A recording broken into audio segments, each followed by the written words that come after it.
ito ay rated SPG. Striktong patnubay at gabay ng magulang ang kailangan. Maaaring may masiselang tema, lengguwahe, karahasan, sexual, horror o droga na hindi angkop sa mga bata.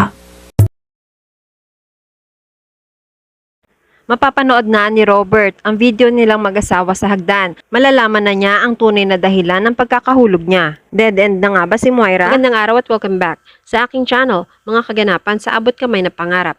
Muntikan nang mahuli ni Zoe ang kinuha ni Robert. Nagdahilan lang si Robert na gusto niyang makita si Zoe. Nag-aaya naman si Zoe na saluhan sila sa dinner. May pupuntahan daw si Robert pero pumayag na rin siya. Hindi pa pala nahahalata ni Zoe kung ano ang ginawa ng daddy niya. Samantala patuloy ang paghahanap ni na Annalyn at Josa kay Bogs. Kahit sana maibalik na lang ang laman ng cellphone dahil naaawa rin naman si Annalyn sa nanay niya. Sana nag-background check muna sila kay Bogs dahil marami pala siyang kasong kinasangkutan at hindi mapagkakatiwalaan. Sabi ni Josa magkasundo nga sila ni Moira dahil parehas silang kawatan. Maya-maya ay nakita na nila si Bogs at may kasamang babae na patakas na. Hinabol nila si Bogs. Matapos silang maskam ni Bogs ay sasabihin niya hindi sila kilala. Akala ng babaeng kasama niya ay nanalo sila sa loto. Hiningi na lang ni Annalyn ang cellphone na binayaran nila. Tinatanggi ito ni Bogs. Wala sa kanya ang cellphone. Nagalit si Annalyn. Binigay ba ni Bogs ang cellphone kay Moira? Ano ba ang laman ng cellphone? At kung ano ba ang napanood niya?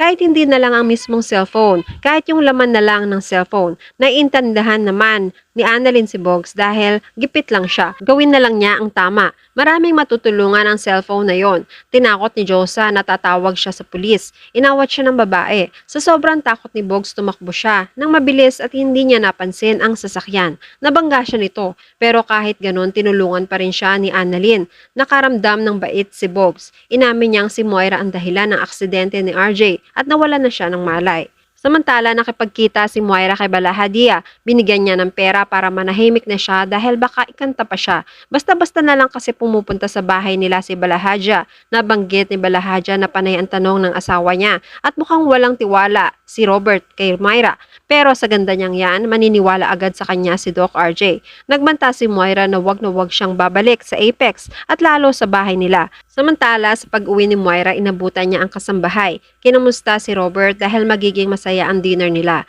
Nabanggit ng kasambahay na hindi umalis si Sir Robert niya, pero may hinahanap at tinatanong kung meron bang safety box si Moira.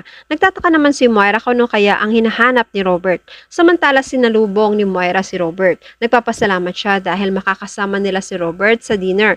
Pumayag si Robert dahil malay nila ito na ang huling hapunan na magkakasama sila. Nagtataka naman si Zoe. Baka nag-away na naman silang mag-asawa. Inawat ni Moira si Zoe. Tinanong ni Moira si Robert baka may gusto siyang sabihin dahil nalaman niyang naghahanap si Robert ng safety deposit box. Sabi ni Robert kay Moira, bagay sa kanya ang tanong na yon dahil marami siyang tinatago. Kung tungkol ba ito sa pulis kanina ang tanong ni Moira, kakausapin ulit nila ang pulis na para maalis na rin ang pagdududa niya. Nagtataka si Zoe. Hinawakan niya ang braso ni Robert pero hinawi ito ni Robert sa pagkakakapit ni Zoe. Gusto niya nga ng katotohanan mula kay Zoe o kay Moira. Nagde-deny si Moira. Walang oras si Robert sa pagmamaang-maangan sa kanya ni Moira. Inawat ni Zoe si Robert pero nagtuloy pa rin siyang makaalis. Naisip naman ni Moira ang dahilan na galit si Robert sa kanila ay dahil kina Lineth at Annalyn. Nilaso na naman nila ang isip ni Robert. Samantala sa ospital, sinisisi ni Annalyn ang sarili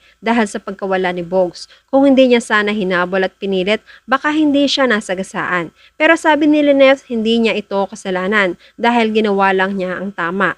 Sa kabila ng lahat, tinulungan pa rin ni Annalyn si Bogs. Dumating rin si Chang Susan. Naalala ni Annalyn ang huling sinabi ni Bogs. Si Moira ang dahilan kung bakit na-aksidente ang tatay niya. Nagaya na si Chang Susan sa mga pulis, pero inawat ni Annalyn. Wala silang ebidensya at wala na rin si Bogs para tumistigo laban kay Moira. Samantala nagpunta na sa technician si Robert para matulungan siya sa pag-recover ng hard drive. Mukha naman matalino ang technician dahil kaya niya itong mabuksan.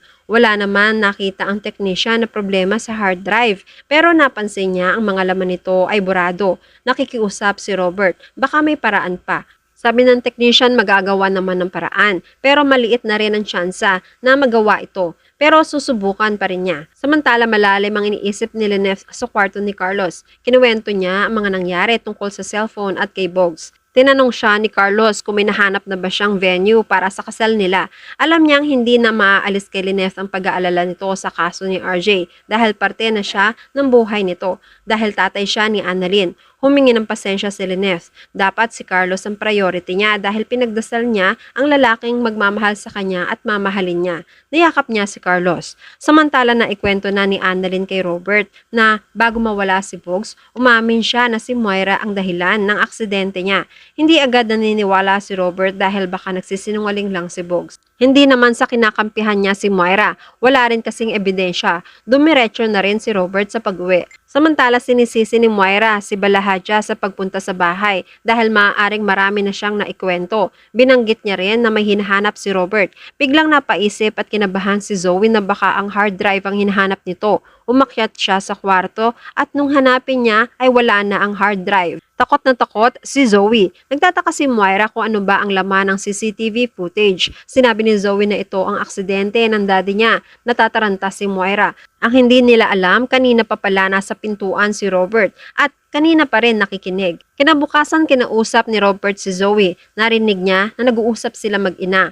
Umamin si Zoe na tungkol ito sa hard drive. Nagalit si Robert. Ano ba ang hindi niya dapat makita? Tungkol ba ito sa aksidente niya? Pumasok sa alaala ni Zoe na binura niya ang lahat ng laman ng hard drive. Umiiyak si Zoe. Pinipilit siya ni Robert na umamin. Huwag na niyang pagtakpan ng mami niya. Kung takot siya sa mami niya, si Robert ang magpoprotekta sa kanya. Mahal niya si Zoe at alam niya rin na parte siya ng buhay ni Zoe. Nakikiusap na si Robert. Si Moira ba ang dahilan ng aksidente niya? At siya rin ba ang dahilan kung bakit nalimutan niya na maging doktor?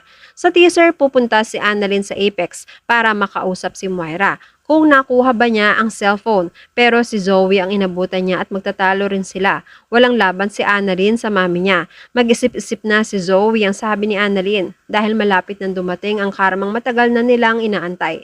Magagalit si Zoe. Lalagyan niya ng lupa si Annalyn sa katawan. Magtatalo rin sina Zoe at Moira dahil may naiwang ebidensya si Zoe. Samantalang si Moira, sinira niya ang cellphone. Nadelete na ni Zoe ang laman nito at katulad na rin ito ng nasirang gamit. Samantala may magandang balita ang technician. Ibabalita niya na na-recover na niya ang laman ng hard drive at makikipagkita siya kay Robert. At yan ang mga pakakaabangan natin sa Abot Kamay na Pangarap. Kung gusto nyo ng mga ganitong klase ng video, please like this video and please subscribe to my channel. At pakihit mo na rin ang notification bell para ma-update ka kung meron tayong mga bagong uploads. Maraming salamat sa inyong panonood. Paalam!